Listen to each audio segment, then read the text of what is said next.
It's finally cooled enough for me to bust out a sweater. So let's go harvest together. I see some blackberries. I'm gonna get them before the chicken gets them. Look how big this berry is.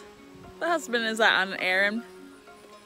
It doesn't need to know that I ate the berries. I don't spray my plants with chemicals, so I'm not worried about washing them. I just eat things right off the plant.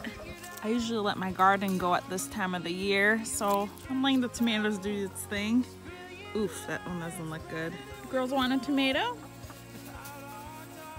I do try to garden as organically as I can, but it is very expensive.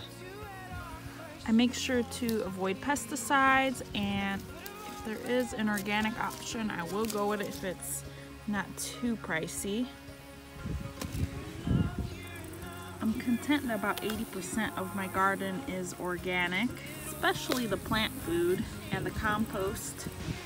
And I hope one day I can eventually afford to do it all 100% organic. And I'm pretty content at where I am at in my garden.